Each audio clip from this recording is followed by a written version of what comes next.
Hello everyone, আশা করি সবাই তোমরা ভালো আছো। সামনেই তোমাদের উচ্চ মাধ্যমিক পরীক্ষা। আশা করি সবাই তোমরা খুব ভালো মতোই প্রিপারেশান নিচ্ছ। আজ আমি তোমাদের সাথে বাংলার গল্প থেকে মোস্ট ইম্পর্ট্যান্ট কোশ্চেনগুলো নিয়ে আলোচনা করব। বাংলার গল্পের মোট 3টি অধ্যায় রয়েছে। সেই 3টি গল্পের মধ্যে যে কোনো 2টি গল্প করলেই আমরা পরীক্ষায় কমন পাবো। যে 2টি গল্প এই বছরে পরীক্ষার জন্য মোস্ট ইম্পর্টেন্ট, সেই গল্প দুটি হলো, একটি হলো ভারতবর্ষ আর একটি হলো ভাত। এই 2টি গল্প থেকেই আমরা পরীক্ষায় কমন পাবো।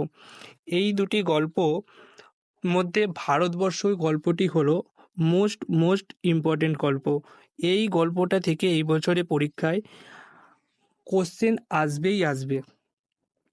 তো দেরি না করে কোশ্চেন নিয়ে বা প্রশ্ন নিয়ে আলোচনা শুরু করা যাক।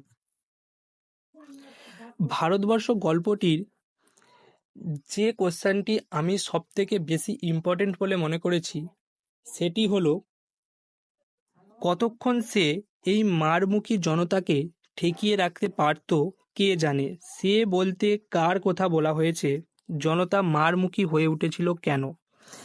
এই কোশ্চেনটি তোমাদের এই বছরে ভারতবর্ষ গল্প থেকে মোস্ট ইম্পর্টেন্ট গল্প, মোস্ট ইম্পর্টেন্ট কোশ্চেন গল্পের এই কোশ্চেনটি মানে আসবেই বলা যায়।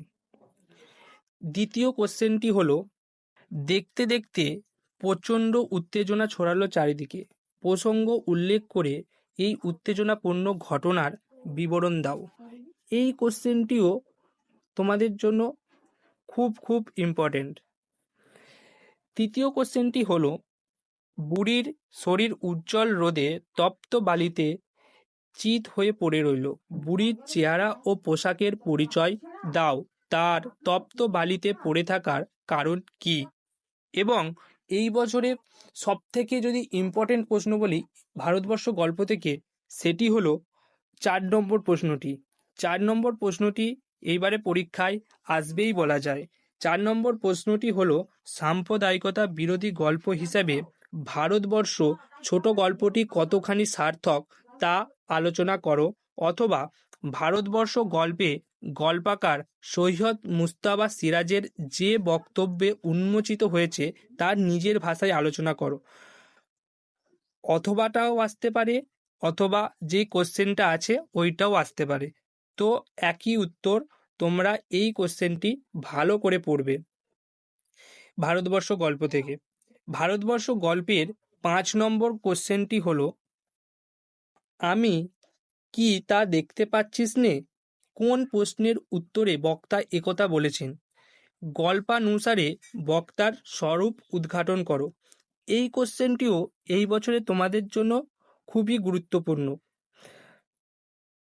এবং লাস্ট কোশ্চেন ভারতবর্ষ থেকে, সেটি হলো, বিজ্ঞ চৌকিদারের পরামর্শ মানা হলো। চৌকিদার কি পরামর্শ দিয়েছিল, সেই পরামর্শ মেনে কি করা হয়েছিল? ভারতবর্ষ গল্প থেকে এই প্রশ্নটিও তোমরা খুব ভালো করে পড়বে। ভারতবর্ষ গল্প থেকে এই 6টি প্রশ্ন করলেই তোমরা এর মধ্যে থেকে একটা প্রশ্ন অবশ্যই কমন পাবে। এবং তারপর যে গল্পটি সবথেকে গুরুত্বপূর্ণ এবছরের জন্য সেটি হলো ভাত। এবার আমরা ভাত থেকে আমাদের গুরুত্বপূর্ণ এবং মোস্ট ইম্পর্টেন্ট কোশ্চেনগুলো নিয়ে আলোচনা করা যাক। ভাত থেকে আমি যে কোশ্চেনটা ইম্পর্টেন্ট বলে মনে করেছি সেই কোশ্চেনটি হলো, আর নেই যা ঝড় জল মাতালের গর্বে গেছে তাই খুঁজে খুঁজে উৎসব পাগল হয়েছিল। দুর্যোগটির বর্ণনা দাও। দুর্যোগটি উৎসবকে কিভাবে প্রভাবিত করেছিল? এই কোশ্চেনটিও ভেরি ইম্পর্টেন্ট তোমাদের এই বছরে পরীক্ষার জন্য। দ্বিতীয় কোশ্চেনটি, যেইটি আমার মনে হয়েছে এই বছরে পরীক্ষার জন্য ইম্পর্টেন্ট, সেটি হলো, দাঁতগুলো বের করে সে কামটের মতোই হিংস্র ভঙ্গি করে। কে কার প্রতি এরূপ আচরণ করেছিল তার এরূপ আচরণের কারণ বিশ্লেষণ করো। এই কোশ্চেনটিও তোমাদের জন্য এবারে very very very very important. এবং 3 নম্বর প্রশ্ন থেকে প্রশ্নটি আমি যেটা রেখেছি সেটি হলো ভাত গল্পের নামকরণের সার্থকতা আলোচনা করো। তোমরা এই প্রশ্নটিও একটু ভালো করে পড়ে নিও। এবং ভাত গল্প থেকে চতুর্থ যে প্রশ্নটি নিয়ে আমরা আলোচনা করব সেটি হলো, এবং যে প্রশ্নটি আসবেই বলা যায়, এই প্রশ্নটি তোমাদের জন্য এবারে অত্যন্ত গুরুত্বপূর্ণ, সেটি হলো তাহলে উৎসব বুকে শত হাতির বল থাকতো আজ, কি হলে উৎসবের বুকে বল থাকতো, উৎসবের চরিত্রটির পরিচয় দাও। এই কোশ্চেনটিও তোমাদের জন্য ভেরি ভেরি ইম্পর্টেন্ট। 5 নম্বর কোশ্চেনটি তোমরা পড়ে রাখতে পারো, এটি অতটাও ইম্পর্টেন্ট নয়, তাও আমি দিয়েছি, তো তোমরা এই কোশ্চেনটিও ভালো করে পড়বে। 5 নম্বর কোশ্চেনটি হলো ফুটন্ত ভাতের গন্ধ তাকে বড় উতলা করে। এখানে তাকে বলতে কার কথা বলা হয়েছে? ফুটন্ত ভাতের গন্ধ তাকে উতলা করেছিল কেন? ভাতের প্রতি অত্যধিক আসক্তি তার জীবনে কি পরিণতি ডেকে এনেছিল? এই কোশ্চেনটি খুবই খুবই ভালো কোশ্চেন, তাই আমি রেখেছি, কিন্তু এই বছরের পরীক্ষার জন্য অতটাও ইম্পর্টেন্ট নয়, তোমরা পড়ে রাখতে পারো। এবং ভাত গল্পের শেষ কোশ্চেন যেটি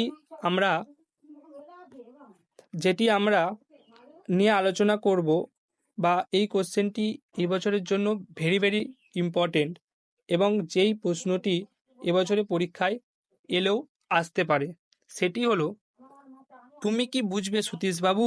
সতীশবাবু কি বুঝবে না? সতীশবাবু উৎসবের সঙ্গে কেমন আচরণ করেছিল? এবং এটা অথবা দিয়েও আসতে পারে, দেশজোড়া দুর্যোগেও তোমার ঘরে রাখা হয়, তোমার অর্থে কার কথা বলা হয়েছে? উদ্ধৃতিটির আড়ালে যে সামাজিক বৈষম্যের দিকটি আছে তা আলোচনা করো। ভারতবর্ষ গল্প থেকে আমি 6টি কোশ্চেন দিয়েছিলাম, এবং ভাত থেকেও 6টি কোশ্চেন দিলাম। ভাতের এই কোশ্চেনটাও ভেরি ভেরি ইম্পর্টেন্ট, তোমরা খুবই ভালো করে পড়বে।